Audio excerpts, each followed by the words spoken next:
Padre, te exaltamos, te glorificamos, te honramos en el nombre de tu Hijo Jesucristo, quien es nuestro Salvador, nuestro Señor.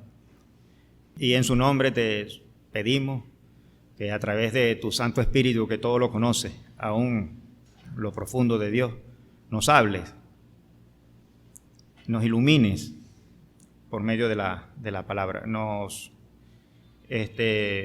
impida que vayamos a cometer el error de entender, de interpretar mal tu santa y bendita palabra. Te lo rogamos con acción de gracias y en el nombre de tu Hijo te honramos, te bendecimos, te exaltamos. Amén. Bien, hermano, como les he dicho en oportunidades anteriores, no es mi propósito al hablar o al enseñar acerca de el arrebatamiento de la iglesia, porque es de lo que he venido hablándoles, hacer una exégesis profunda del texto principal donde aparece descrito este hecho o este acontecimiento, sino mostrarles con la Biblia los textos donde este hecho es descrito. Centrarme en el principal, que es Tesalonicenses, y que ver la definición de algunas palabras que hay allí. Porque en sí mi propósito es el siguiente. Uno, que usted sepa que hay un hecho, un acontecimiento que se llama rapto, arrebatamiento, traslado de la iglesia. Dos, ¿no? Que cuando usted lo conozca, así como leía Edwin, era expresión del apóstol Pablo, sabiendo esto, sabéis, palabra fiel y digna de ser recibida, para hablar hablando acerca de cuestiones o refiriéndose acerca de cuestiones que habían sido enseñadas. O sea, es mi propósito que sepan qué es el arrebatamiento. Uno. Dos, que de verdad, una vez aprendido, sientan en su corazón el deseo de que Cristo venga. De que el Señor Jesucristo venga por su iglesia. Y tercero, que se propongan en su corazón vivir bien, para que cuando el Señor Jesucristo venga, como dice la misma palabra del Señor, no nos alejemos de Él avergonzados. Ese es mi propósito. Bien. Definíamos algunas palabras. Hoy vamos a entrar más en detalle con respecto a eso. La palabra parusía, que significa presencia, la palabra apocalipsis, que significa revelación, y la palabra epifanía, que significa manifestación. Ya vamos a ver cómo en ese día, el día en el cual el Señor Jesucristo venga por su iglesia, se va a manifestar la parusía, la presencia de nuestro Señor Jesucristo. Pero ¿cómo se va a manifestar? Eso es lo que quiero que veamos. Lo primero que quiero hacer es que leamos otra vez los textos. Voy a leerlos uno por uno y después me voy a centrar en primera a los Tesalonicenses 4, 16 y 17. Dice en primera a los Tesalonicenses 4, 16 y 17, dice lo siguiente. A lo mejor algunos de ustedes hasta lo conocen de memoria, porque el Señor mismo con voz de mando, con voz de arcángel, ya vamos incluso a saber qué es lo que eso significa. Dice: porque el Señor mismo con voz de mando, con voz de arcángel y con trompeta de Dios descenderá del cielo, y los muertos en Cristo resucitarán primero.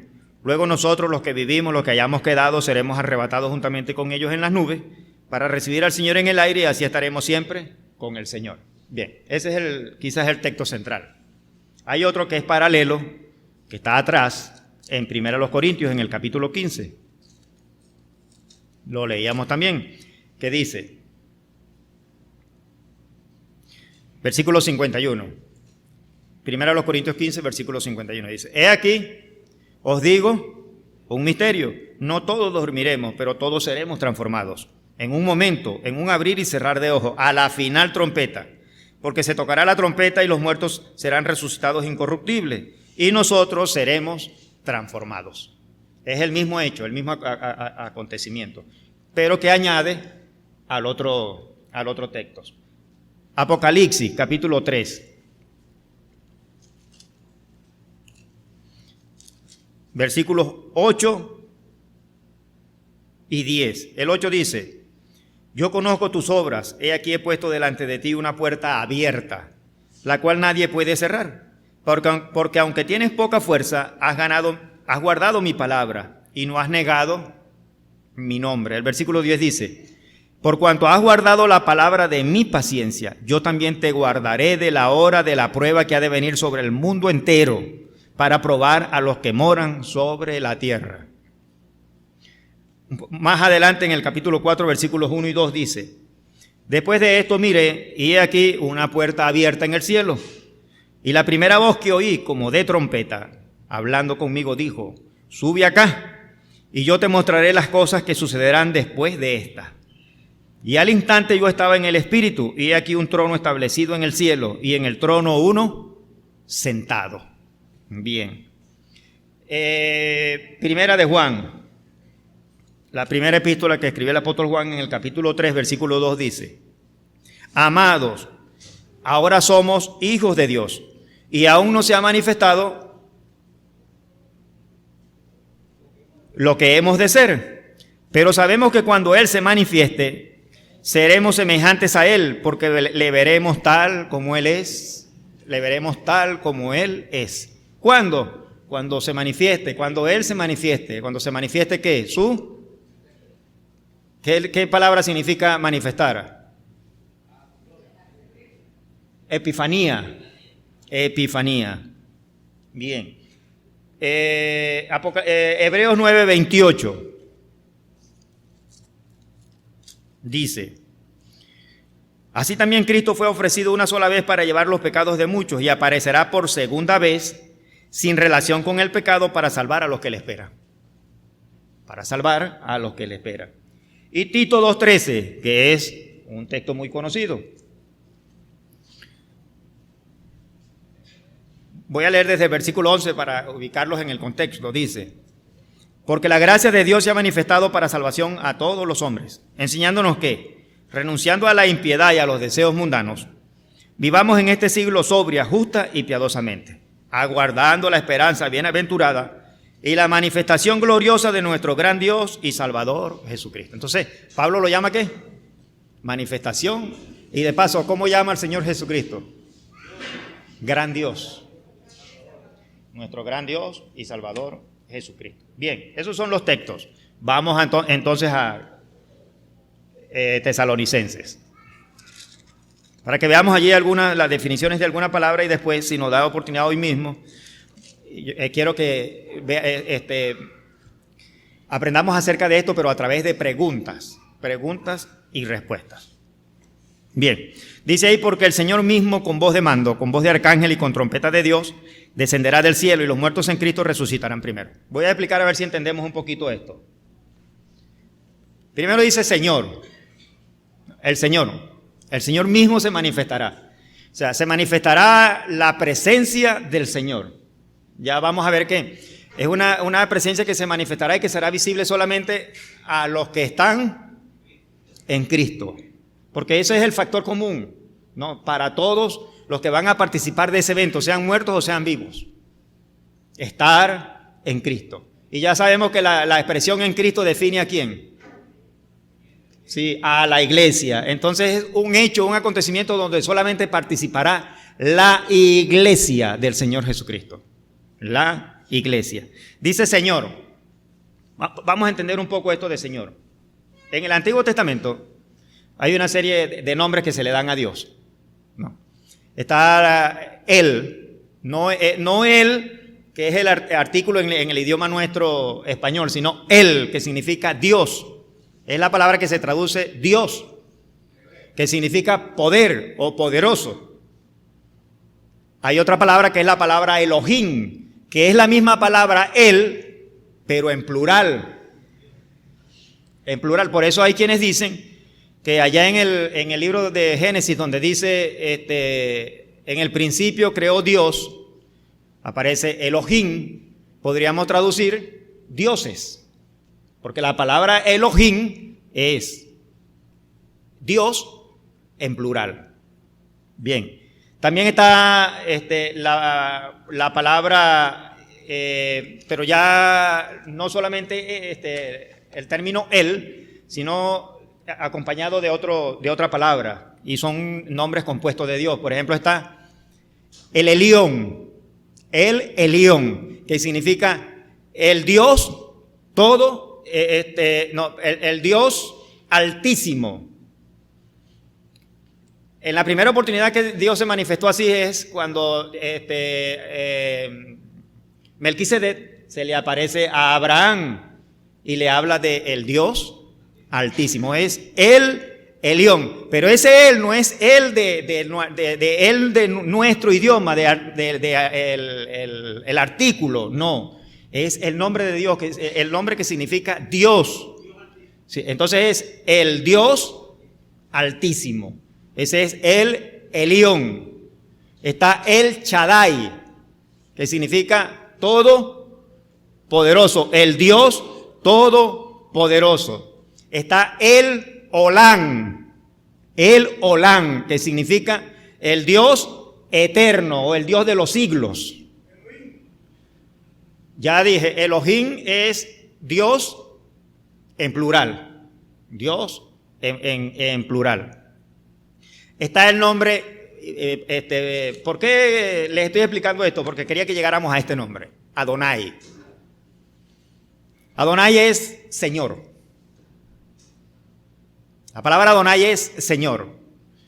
¿De dónde surgió? ¿Cómo surgió? Por el siguiente nombre. El siguiente nombre de Dios, o quizás el nombre principal de Dios, es unas versiones en español e incluso en cualquier idioma traducen Jehová. Otras versiones traducen Yahvé o Yahvé o Yahweh. En verdad, ¿cuál es la traducción correcta? ¿Ves? Hay una serie de cuestiones que podríamos explicar, pero no es lo que me tienen esta mañana acá. Vamos a quedarnos con Jehová, porque es la traducción que aparece mayormente en nuestras Biblias. Pero la palabra Adonai significa Señor, y la palabra Adonai fue un nombre que los judíos utilizaron para no pronunciar el nombre de Dios. Donde aparece el nombre de Dios, que es YHWH, que significa tetragramatón, que es YHWH, ellos no pronuncian, sino que ellos dicen Adonai. Ellos dicen Adonai. Cuando, porque resulta que el hebreo es un idioma de consonantes, no de vocales. Las vocales se las colocaron por allá en el siglo 8, siglo 9, un grupo de hombres llamados los masoretas. Para evitar que el idioma hebreo muriera como lengua, decidieron rescatarlo y se hizo esto. Pues bien, cuando al nombre Yahvé o Jehová se les colocan las vocales de Adonai, se lee Jehová como leemos nosotros. Pero si no, debería leerse Yahvé, como dicen otras versiones. Es más, la mayoría de los eruditos bíblicos coinciden en que en verdad la verdadera pronunciación del nombre es Yahvé, no Jehová. Pero no es lo que nos interesa en este momento. ¿Qué es lo que me interesa en este momento? Vayamos ahora al Nuevo Testamento. En el Nuevo Testamento, que fue escrito en griego, el Antiguo Testamento fue escrito en hebreo, hay 3 palabras para referirse a la deidad, que es la palabra teos, que significa Dios. O sea que el teos del Nuevo Testamento es el mismo Jehová del Antiguo Testamento. O el mismo, podríamos decir, el mismo El o Elohim, ya sea singular o plural, del Antiguo Testamento. Bien. Hay otro nombre, que es el nombre Curios. Y aquí es donde todo sí. Permítame decírselo de la siguiente manera. Mire, nosotros podemos sentarnos en una mesa y podemos hablar de Dios. Podemos hablar de ética, de moral, de normas, de preceptos, de mandamientos. Y vamos a pasar horas en armonía hablando. El problema se va a presentar cuando mencionemos al Curios, al Señor Jesucristo. Si usted es judío, va a decir que es ¿qué? Un impostor. Si es musulmán, va a decir que es un profeta, pero menor que, y que no puede ser hijo de Dios porque Dios no engendra. Si es testigo de Jehová, dice que es el primer ser creado por Dios. Si es Jesús solo, dice que es el mismo Padre. Porque como Dios es el Padre y Jesucristo es Dios, entonces Jesucristo tiene que ser el Padre. Sí. Entonces, ¿qué va a pasar en esa mesa? Un desbarajuste.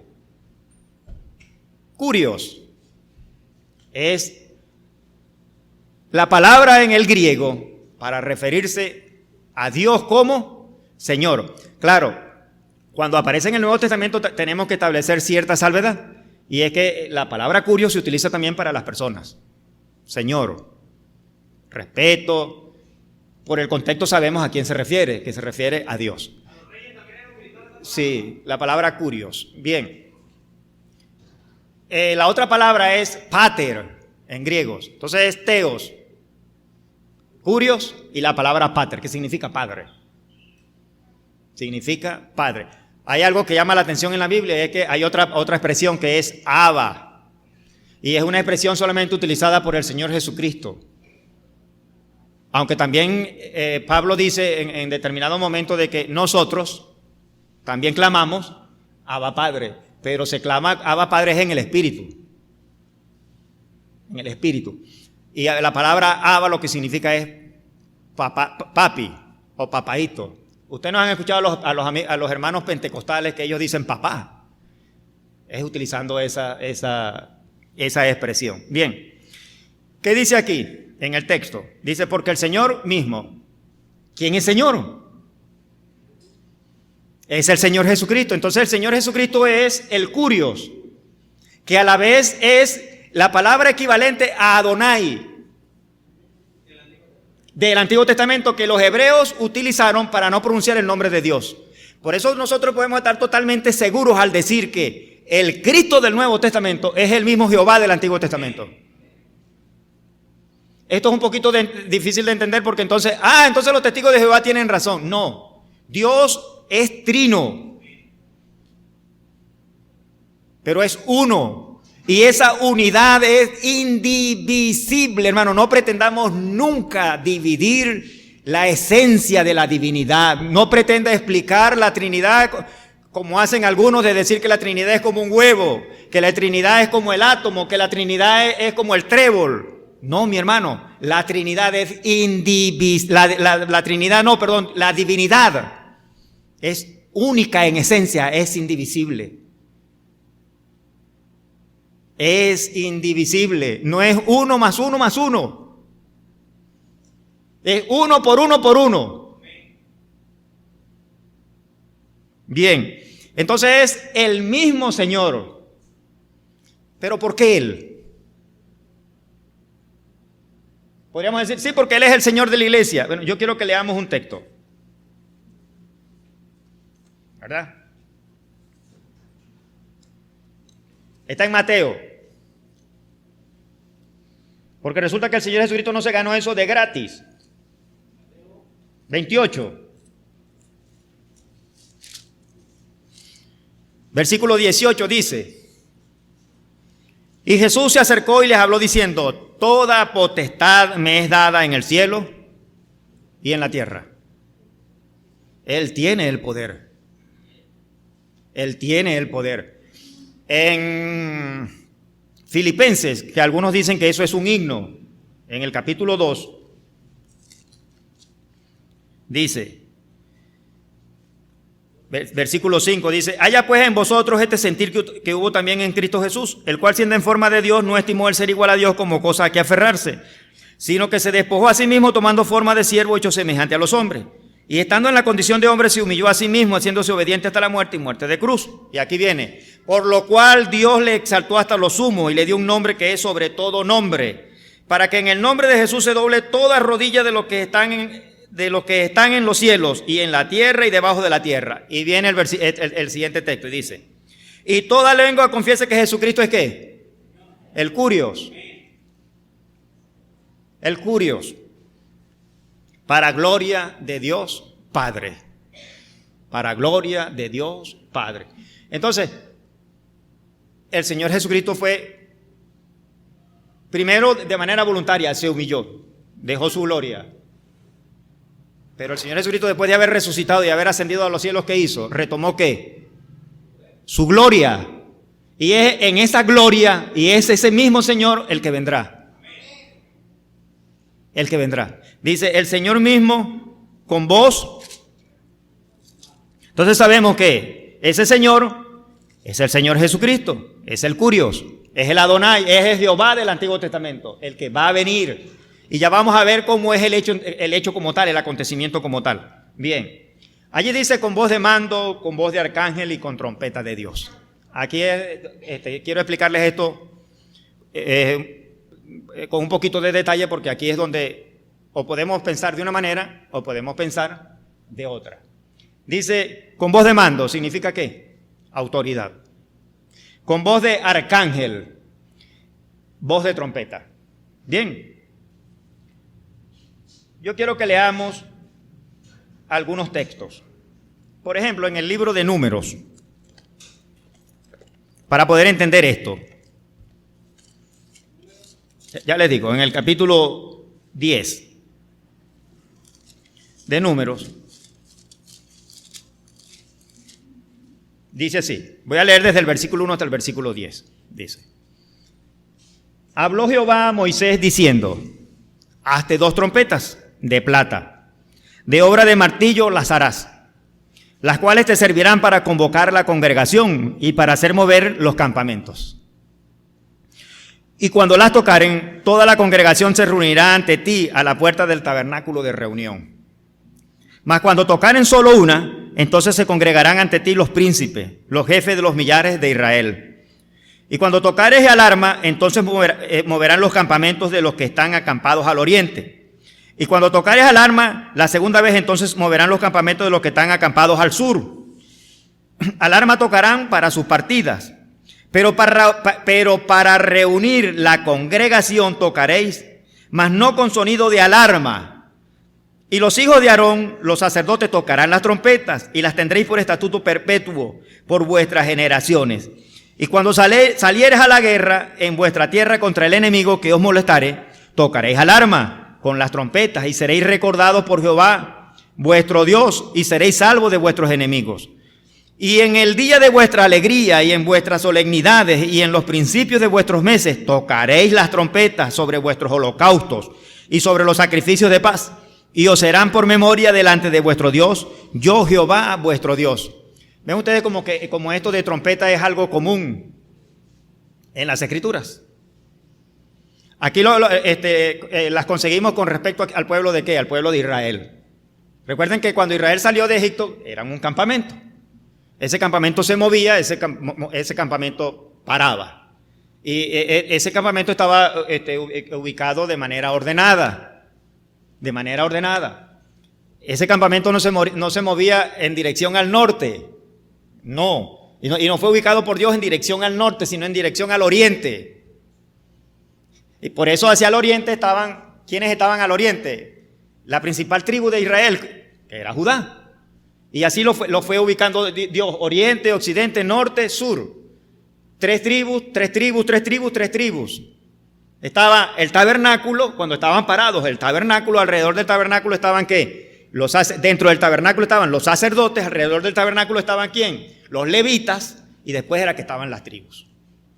Cuando se movían, ¿qué sonaba? La trompeta. Sonaba una trompeta y se movían. Entonces, esto de las trompetas no es nada, en las Escrituras no es nada nuevo. ¿Dónde está el detalle de esto de la trompeta? Que es lo que quiero aclarar. Quiero que leamos unos versículos que están en Apocalipsis. En el capítulo 10 y capítulo 11. Entonces recuerden, el Señor mismo manifestará su presencia, revelará su presencia, con voz de mando, o sea, con autoridad, con voz de arcángel y con trompeta del cielo. Con voz de trompeta. Ya lo vamos a entender. Porque resulta que allá en Corintios, dice lo siguiente. Dice, en un momento, en un abrir y cerrar de ojos, a la final trompeta, porque se tocará la trompeta y los muertos serán resucitados incorruptibles y nosotros seremos transformados. O sea que el arrebatamiento de la iglesia está ligado con el sonido de una trompeta, pero en verdad es una trompeta. Bien, Apocalipsis capítulo 10. Dice así, vamos a leer desde el versículo 5. Y el ángel que vi en pie sobre el mar y sobre la tierra levantó su mano al cielo y juró por el que vive por los siglos de los siglos, que creó el cielo y las cosas que están en él, y la tierra y las cosas que están en ella, y el mar y las cosas que están en él, que el tiempo no sería más. O sea, aquí se acabó todo. Y dice, sino que en los días de la voz del séptimo ángel, cuando él comience a tocar la trompeta, el misterio de Dios se consumará, como él lo anunció a sus siervos los profetas. Esta trompeta es la misma trompeta de la cual habla Tesalonicenses. Vamos a leer un poquito más adelante. Dice, versículo 15 del capítulo 11.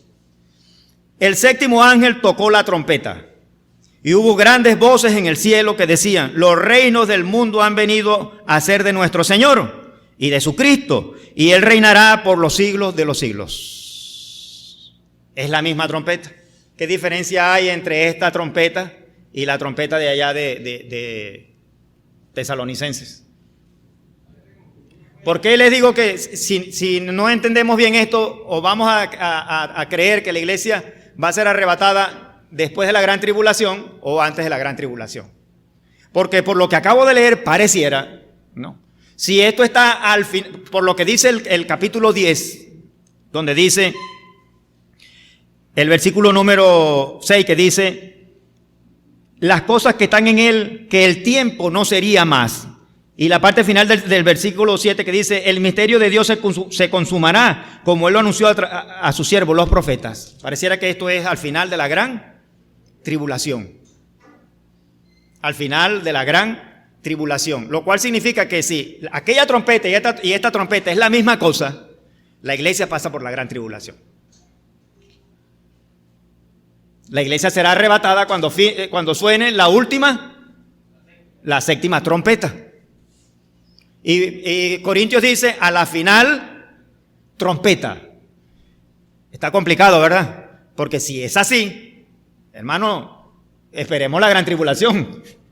Le vamos a ver el rostro al anticristo. Vamos a saber quién es ese señor. Y si usted cree que es así, como le he dicho en otras oportunidades, y esta no es una expresión mía, sino que era una expresión del hermano Otaverno Magui. ¿Cuántos de ustedes, hermano, alguna vez en su vida escucharon a través de la Biblia, Radio Transmundial? Unos cuantos, y es más, unos cuantos llegaron al Señor a través de ese programa, a través del hermano J. Vernon Magui. Y él decía lo siguiente, si usted cree que la iglesia va a atravesar por la gran tribulación, no, está bien acompañado porque hay unos cuantos que creen eso. Pero si usted quiere estar en el lado de los que creen correctamente, bueno, crea lo que yo digo. Decía el hermano J. Vernon Magui. Ahora, ¿cómo hacemos nosotros que estos textos cuadren y que podamos nosotros de verdad creer que el arrebatamiento de la iglesia es antes de la gran tribulación? Bien, no es tan complicado. Cuando vean el texto van a decir, no, hermano, no es tan complicado. Ya van a ver, ahí mismo en Apocalipsis, si vamos al principio del libro, en el capítulo 1, versículos 10 al 13, vamos a leer lo siguiente. O un poquito más. Dice Juan, ¿verdad?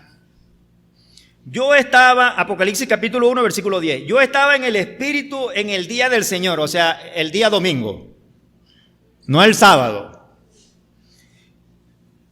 Y oí detrás de mí una gran voz como de trompeta. Vuelvo y repito. Yo estaba en el Espíritu en el día del Señor y oí detrás de mí una voz, una gran voz como de trompeta, que decía: yo soy el Alfa y la Omega, el primero y el último. Ya sabemos quién es, ¿verdad? Ajá. Escribe en un libro lo que ves y envíalo a las 7 iglesias que están en Asia: a Éfeso, Esmirna, Pérgamo, Tiatira, Sardis, Filadelfia y la Odisea. Y me volví para ver la voz que hablaba conmigo, y vuelto vi 7 candeleros de oro, y en medio de los 7 candeleros a uno semejante al Hijo del Hombre, vestido de una ropa que llegaba hasta los pies y ceñido por el pecho con un cinto de oro. Su cabeza y sus cabellos eran blancos como blanca lana, como nieve, sus ojos como llama de fuego, y sus pies semejante al bronce bruñido, refulgente como en un horno, y su voz como estruendo de muchas aguas. ¿Ven ustedes cuál va a ser la trompeta que va a sonar allá? El Señor mismo con voz de mando, con voz de arcángel y con trompeta. No es una trompeta lo que va a sonar. Lo que va a sonar es la voz del Señor Jesucristo. ¿Y esa voz, qué va a decir esa voz? Esa voz va a decir exactamente lo que dice en el capítulo 4, versículos 1 y 2. Dice: después de esto miré y he aquí una puerta abierta en el cielo, y la primera voz que oí, ¿cuál es la voz que él oyó? La del Señor Jesucristo, la de trompeta. Dice, como de trompeta, hablando conmigo, dijo: sube acá y te mostraré las cosas que sucederán después de estas. ¿Y a dónde subió? Versículo 2, y al instante yo estaba en el Espíritu, y aquí un trono establecido en el cielo, y en el trono uno sentado. ¿A dónde fue? A la presencia del mismo Dios. Sube acá. Entonces el Señor Jesucristo, el Curios, con voz de mando, con voz de arcángel y con trompeta de Dios, dará la orden: sube acá. ¿Y qué sucederá? Sigo explicando. Algunas palabras antes de que veamos el texto en su totalidad. Bien. Dice, descenderá, ¿verdad que sí? Él, con voz de mando, con voz de arcángel y con trompeta de Dios, descenderá. ¿Descenderá de dónde? ¿Descenderá de dónde? Bien. Vamos a leer Corintios, capítulo 12, segundo a los Corintios, capítulo 12. Ya lo habíamos leído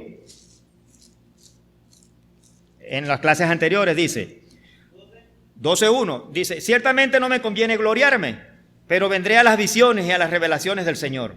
Conozco un hombre en Cristo, que hace 14 años, y en el cuerpo no lo sé, si fuera del cuerpo no lo sé, Dios lo sabe, fue arrebatado hasta el tercer cielo. Y conozco al tal hombre, si en el cuerpo fuera del cuerpo no lo sé, Dios lo sabe, que fue arrebatado al paraíso, donde oyó palabras inefables que no le es dado al hombre expresar. Entonces, ¿de dónde vendrá el Señor? Tiene que ser exactamente de este lugar. Pablo lo llama, ¿cómo lo llama Pablo? Paraíso, pero también lo llama ¿cómo? Tercer cielo. Lo cual significa que es el sitio donde actualmente está el Señor. ¿Haciendo qué? Eso es lo que algunos muchas veces no entendemos. Él vino, compró la iglesia, ahora está a la diestra de Dios haciendo qué. Él en la cruz compró nuestra salvación, ahora está al lado del Señor haciendo qué. Guardando nuestra salvación. Guardando nuestra salvación. Entonces Él descenderá. ¿Descenderá de dónde? De la misma presencia de Dios.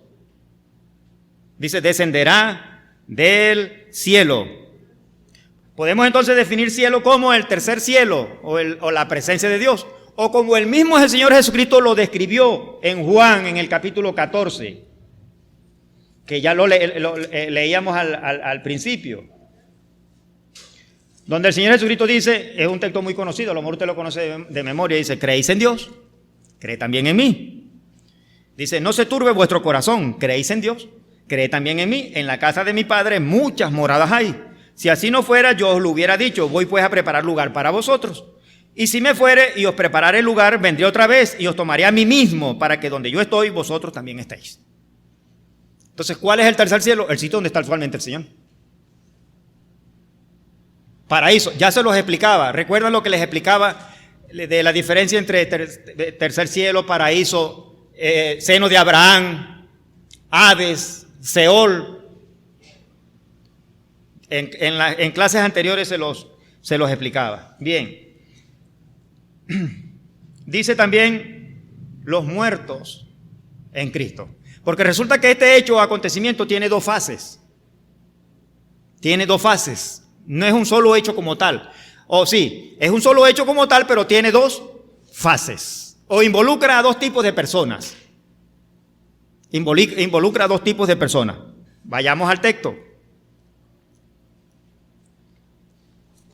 Dice: porque el Señor mismo con voz de mando, con voz de arcángel y con trompeta de Dios, descenderá del cielo. Y los muertos en Cristo resucitarán primero. Los muertos en Cristo resucitarán primero. ¿Quiénes son los muertos en Cristo? ¿De dónde a dónde? ¿Quién es el primer muerto en Cristo? Esteban. Si la iglesia nació el día de Pentecostés, el primer creyente que murió después de Pentecostés fue Esteban. Fue Esteban. Entonces, ¿quiénes son los muertos en Cristo? La iglesia. Todos los creyentes que han muerto desde Esteban hasta el último creyente, hasta el momento en el cual el Señor Jesucristo venga por su iglesia. Esos son los muertos en Cristo. Los muertos en Cristo. Y es lo que es común tanto a los muertos como a los creyentes. Unos serán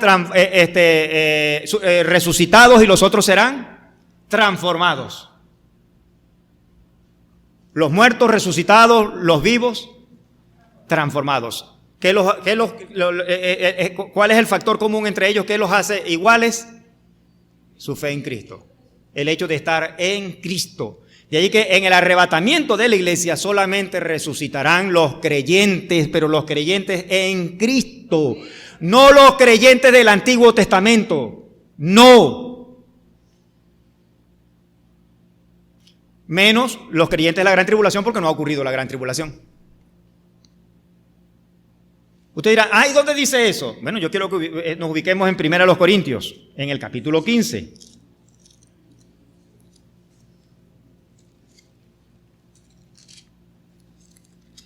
Dice en el versículo 21, dice así: porque por cuanto la muerte entró por un hombre, también por un hombre la resurrección de los muertos. Porque así como en Adán todos mueren, también en Cristo todos serán vivificados. Aquí quiero explicarles algo. Hay quienes entienden la palabra todos, refiriéndose a todos los seres humanos. Lo cual significa que todos los seres humanos van a resucitar. Sin excepción. ¿Cuáles son los únicos que no van a resucitar? Los creyentes que estén vivos en el momento del arrebatamiento. Solo que unos van a resucitar para gloria y otros para condenación perpetua. Bien. Dice, pero cada uno en su debido orden, lo cual significa que la resurrección tiene un orden. Así como había un orden en lo que leía ya en el capítulo 10 de Números, cuando el campamento de los israelitas se movía, no se movían a la vez todos, sino que sonaban la trompeta y ¿quién salía al frente? Moisés, el arca, el sumo sacerdote. ¿Quién seguía después? Judá. ¿Quién seguía después? Los gersonitas, los hijos de Leví eran Coat, Gersón y Merari.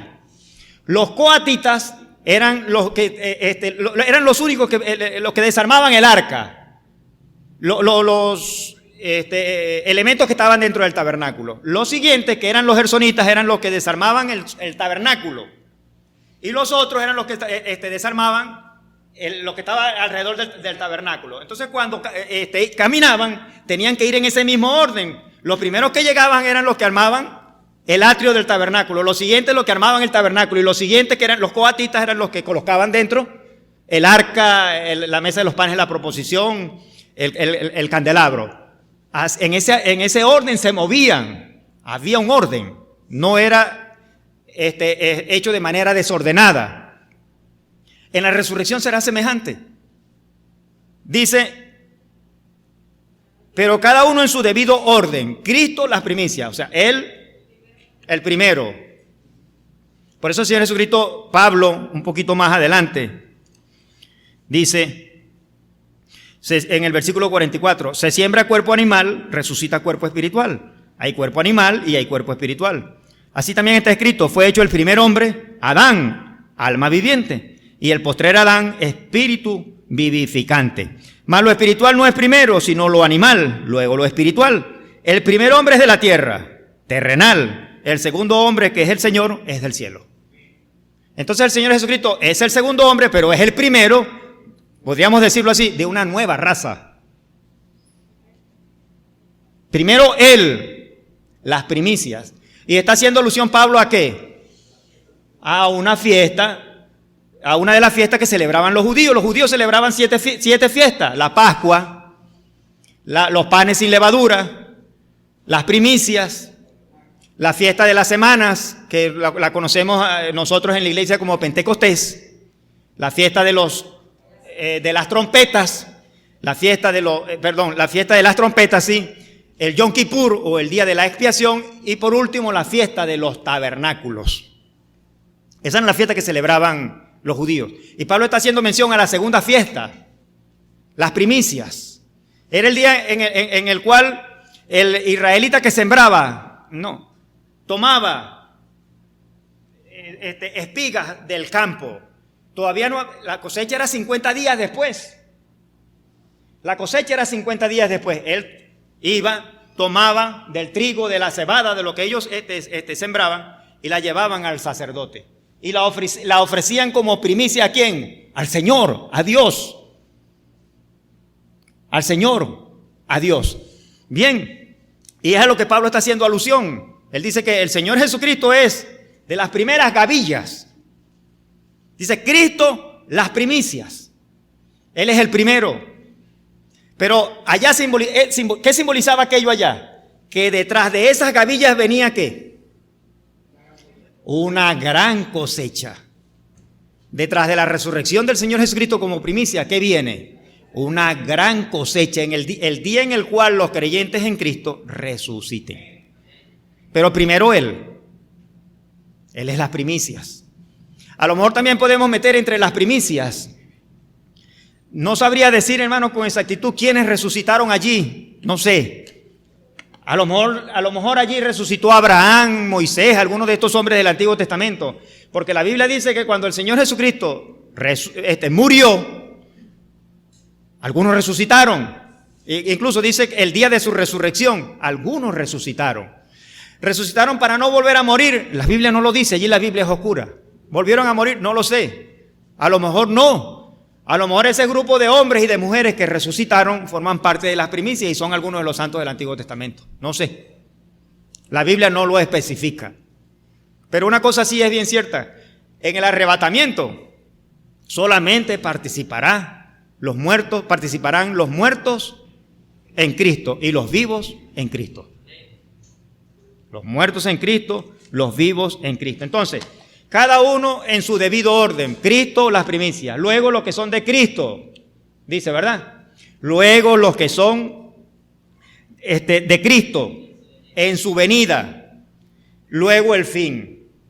Bien, para pintárselo de una manera general, déjenme decírselo de esta forma. El cabeza de la resurrección, el Señor Jesucristo, primero. Segundo, la iglesia. Tercero, para establecer el orden. Tercero, los santos del Antiguo Testamento. ¿Dónde resucitarán ellos? Después de la gran tribulación, al final de la gran tribulación. Allí mismo resucitarán los santos de la gran tribulación. Y completa el grupo de creyentes que han de resucitar. Al final del milenio habrá otra resurrección. La Biblia lo llama la segunda resurrección. Y dice, bienaventurados los que tuvieron parte en la primera resurrección. ¿Quiénes resucitarán allí? Los no creyentes. Los no creyentes. Bien, lo que les estoy presentando es mi posición. ¿Cuál es mi posición? Yo soy dispensacionalista, no soy pactista. Y como dispensacionalista que soy, creo que la iglesia va a ser arrebatada antes de la gran tribulación. Antes de la gran tribulación. Porque no le hallo sentido. Yo quiero que alguien me explique de los que creen que la iglesia va a ser arrebatada al final de la gran tribulación. Yo no le hallo sentido una cosa. ¿Para qué? ¿Por qué la iglesia tiene que pasar por la gran tribulación? ¿Por qué? Porque el Señor dijo, en el mundo tendréis aflicción, pero confía, yo he vencido al mundo. Sí, eso es cierto. Pero el Señor también dijo que Él había creado para la iglesia una puerta. Una puerta abierta. Y el Señor también dijo que Él liberaría a un grupo de hombres y de mujeres de la hora de prueba que ha de venir sobre la tierra. Bien, sigamos.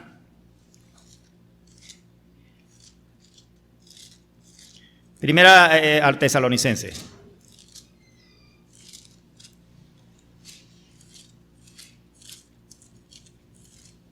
Dice, porque el Señor mismo con voz de mando, con voz de arcángel y con trompeta, ya definimos eso, descenderá del cielo también, y los muertos en Cristo resucitarán primero. Dice, luego nosotros los que vivimos, los que hayamos quedado. ¿Qué pasará con nosotros? Con los que vivimos, con los que hayamos quedado. Para poder entenderlo tenemos que ir a Corintios. Capítulo 15, allá donde estábamos. Dice,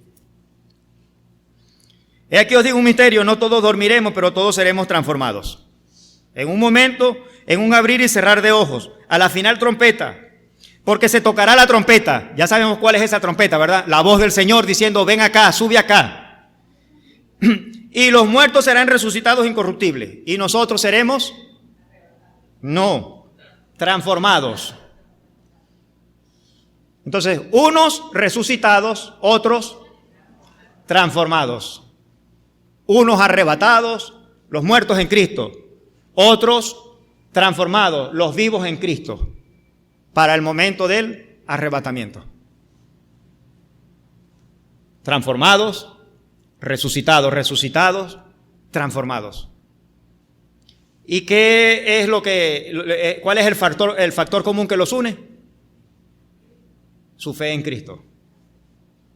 Su fe en la obra redentora de Cristo. Haber creído que son pecadores, que el Señor Jesucristo en la cruz llevó sus pecados, haberse arrepentido de sus pecados y haber reconocido, haber aceptado la provisión de Dios. ¿Y qué proveyó Dios? Un sacrificio de sangre. Dios en una cruz ofreció a su Hijo en sacrificio por nuestros pecados, por mis pecados. El Hijo de Dios de manera voluntaria, de manera unilateral, decidió allá en la eternidad hacerse hombre, venir y en su cuerpo en la cruz llevar mis pecados. No como dicen algunos, en el espíritu en el infierno, no. Y que por un error táctico de Satanás, el Señor Jesucristo se le escapó. No, mi hermano. El Señor Jesucristo no pagó en el espíritu por nuestros pecados. El Señor Jesucristo pagó en su cuerpo. No en el espíritu en el infierno, en su cuerpo en la cruz, al ofrecer su vida en sacrificio por nuestros pecados. Y eso es lo que es común a todos nosotros. Y por eso en el día del arrebatamiento de la iglesia, sea que estemos muertos o que estemos vivos, vamos a ser arrebatados.